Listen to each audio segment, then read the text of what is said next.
Porque se os mortos não ressuscitam, também Cristo não ressuscitou. E se Cristo não ressuscitou, é vã a vossa fé, e ainda permaneceis nos vossos pecados. E também os que dormiram em Cristo estão perdidos. Se esperamos em Cristo só nesta vida, somos os mais miseráveis de todos os homens. A ressurreição em corpo de glória é um dos pilares da fé cristã que a maioria das pessoas não entende direito e por isso mesmo também não consegue acreditar. Aliás, não entenderam nem na época que aconteceu, porque ao ser sepultado, Jesus estava machucado dos pés à cabeça, mas ao ressuscitar, ele estava mais perfeito do que antes de ser torturado e crucificado. Tanto que não foi reconhecido nem por Maria Madalena do lado de fora do sepulcro, nem pelos discípulos no caminho de Emaús.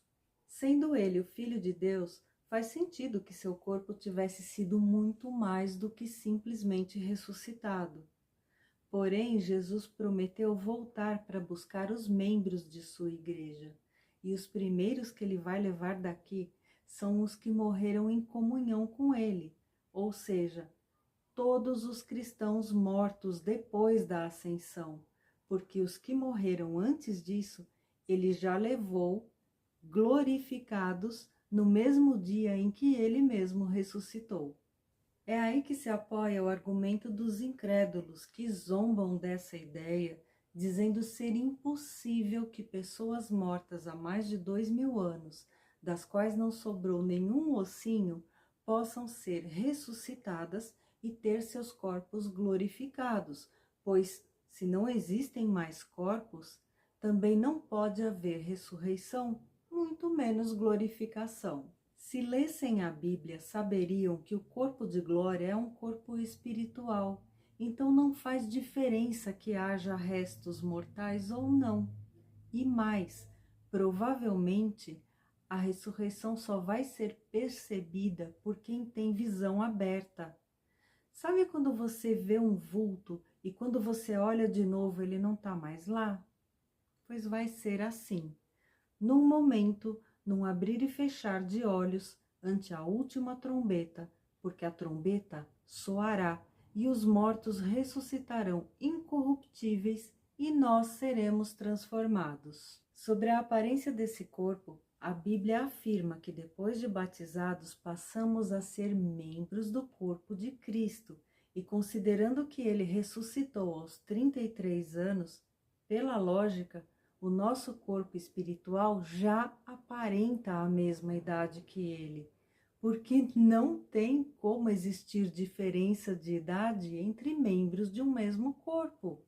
E todo mundo vai ser lindo e perfeito, porque a promessa diz: e assim como trouxemos a imagem do que é terreno, assim traremos também a imagem do que é celestial. Fala sério. Você consegue imaginar algum defeito em um anjo do céu? Pois a gente vai se revestir de perfeição igual aos anjos do Senhor. Na terra não existe beleza que se compare ao corpo celestial, e o demônio não quer que a gente tome posse daquilo que ele perdeu quando foi expulso da presença do Senhor. Então ele faz a humanidade duvidar da palavra de salvação e arrasta as pessoas ao cativeiro da vaidade compulsiva. Por que você acha que algumas pessoas se cobrem de tatuagens ou gastam fortunas em procedimentos estéticos até ficarem totalmente deformadas? Isso é idolatria da própria imagem, só que partindo de uma visão distorcida que o demônio sugestiona e fica alimentando para destruir a vida e consumir a alma das pessoas. Na internet está cheio de gente, inclusive celebridade, que virou caricatura de si mesma e até morreu vítima desse tipo de transtorno, confirmando que o fim dessas pessoas é a perdição. O Deus deles é o estômago, que representa a autossatisfação, e o orgulho que eles ostentam fundamenta-se no que é vergonhoso, quer dizer, no que é fútil. eles se preocupam apenas com o que é terreno.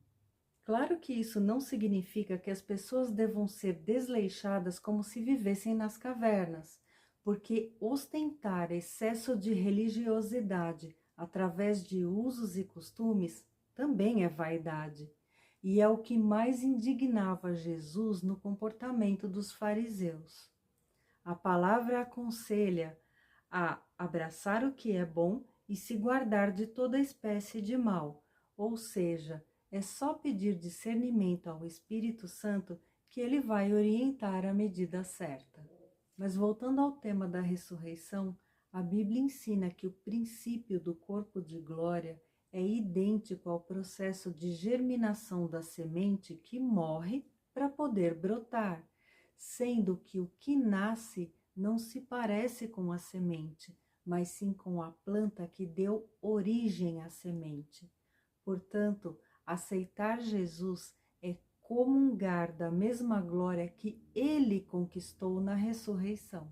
Jesus ressuscitou e, do mesmo modo que o pecado de Adão conduziu a humanidade à morte, o sacrifício de Jesus garantiu a renovação da vida a todos que nele acreditarem, porque assim como todos morrem em Adão, assim também todos serão vivificados em Cristo, graças a Deus que nos dá a vitória por nosso Senhor Jesus Cristo.